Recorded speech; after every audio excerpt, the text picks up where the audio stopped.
Então, pessoal, com a invasão dos povos indo-europeus, só lembrando aqueus, jônios, eólios e dórios, a civilização creto-micênica acabou sendo substituída e vai surgir de fato o povo grego, vai surgir a civilização grega. E esses gregos estabeleceram uma sociedade clânica ou gentílica, ou seja, uma sociedade organizada a partir das famílias, a partir dos laços de sangue. Então, as famílias ou clãs, ou como os gregos chamavam, genos, vão ser a unidade de organização dessa sociedade grega por um bom tempo. Cada família ou genos tinha um chefe. Esse chefe era chamado de eupátrida.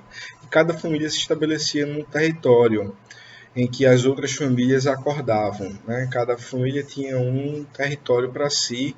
Esse território era administrado por esse eupátrida, que era o chefe da família e que respondia por todos os membros daquela família. E a gente não está falando de uma família como a nossa, né? De uma família ampla, né? Todos os primos, todos os tios, né? Então, a família que a gente está falando de uma família ampla.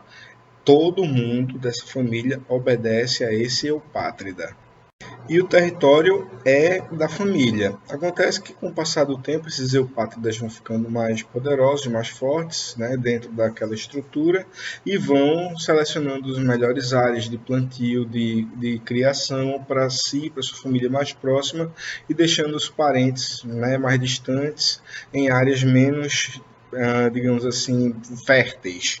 E isso vai empobrecendo uma parte da família, enquanto uma outra parte vai enriquecendo, se tornando mais forte, mais poderosa, porque é economicamente mais rica.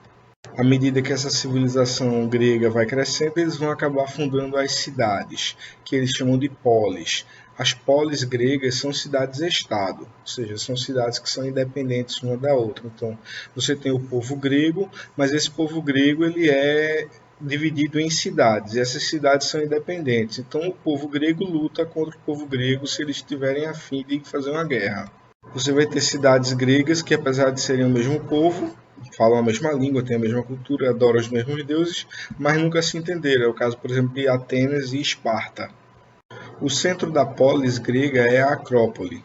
A Acrópole é uma área alta, é um morro, onde geralmente é a fundação da cidade. Ali você vai ter o templo, você vai ter a ágora. A ágora é uma praça, uma área aberta, onde se reúnem os membros daquela cidade, os membros cidadãos daquela cidade, para decidir a vida política, uma guerra ou a saída de uma guerra, uma aliança ou qualquer outro assunto importante para a cidade, as leis da cidade vão ser decididos nessa ágora, na Acrópole. Como são cidades-estados, todas elas são independentes, então cada cidade da Grécia teve um desenvolvimento, teve uma história política e econômica independente uma da outra. Então a gente vai falar das cidades mais famosas, óbvio, Atenas e Esparta.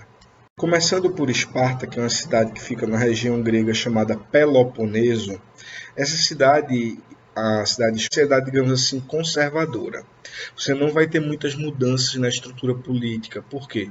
Porque a sociedade espartana decidiu que iria estabelecer a disciplina e a obediência como valores para seu povo, e aí você vai ter uma sociedade altamente militarizada, em que você vai ter uma oligarquia que controla a cidade.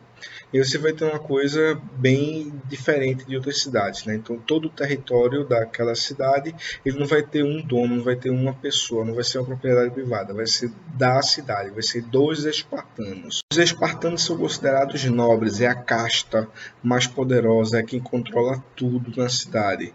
E eles vão se dedicar exclusivamente a cuidar da cidade e a ser grandes militares. Você não vai encontrar um espartano na vendida esquina vendendo tecido ou com o espartano, ele só nasce para ser um guerreiro. E como ele vai aprender, vai viver a vida inteira nessa disciplina militar, vão ser pessoas que não vão ser, digamos assim, muito dadas a contestar as regras, as coisas. Então, Esparta vai ser uma diarquia, ou seja, tem dois reis. Esses dois reis vão governar até certo ponto. Você vai ter a Gerúsia, que é a Assembleia dos Anciãos, né? Os soldados que sobreviveram, que passaram dos 40, começam a ter direitos a fazer parte da Gerúsia. E eles vão ser os membros mais importantes, porque eles vão criar as leis, vão discutir, vão tomar uma série de decisões muito importantes. Vão ser, inclusive, juízes também dos membros da sociedade espartana. Você tem os éforos. Os éforos são estar junto ao rei, governando, tomando decisões e julgando os casos ligados à religião, ligados ao comportamento do rei, por exemplo, é como se fosse tribunal superior aos outros. E aí você tem a Assembleia dos Espartanos, em que todos os espartanos, só os espartanos, vão participar e eles vão votar se aceitam ou não a lei estabelecida pela Jerúsia, certo? E eles vão decidir apenas votando sim ou não. Eles não fazem leis, eles apenas sancionam a lei, dizem que aceitam ou não aceitam. A sociedade espartana é, digamos assim, mais ou menos simples de ser entendida. Você tem os espartanos, que são os membros de fato da sociedade espartana, são filhos de espartanos. Você tem os periecos que vão ser pessoas que estavam naquela região ou que são estrangeiros, não são espartanos, mas que são homens livres e que trabalham para os espartanos, comércio, produção artesanal de qualquer coisa que eles precisassem. Então, nada disso os espartanos fazem. Então, eles têm os periecos que fazem isso. E você tem os servos, que são servos não é de A ou de B, são servos dos espartanos, servos da cidade de Esparta, que são os ilotas, eles são escravos, tá? Pois bem, Esparta é uma espécie de acampamento militar e todo mundo que nasce, que é espartano, tem que ser militar.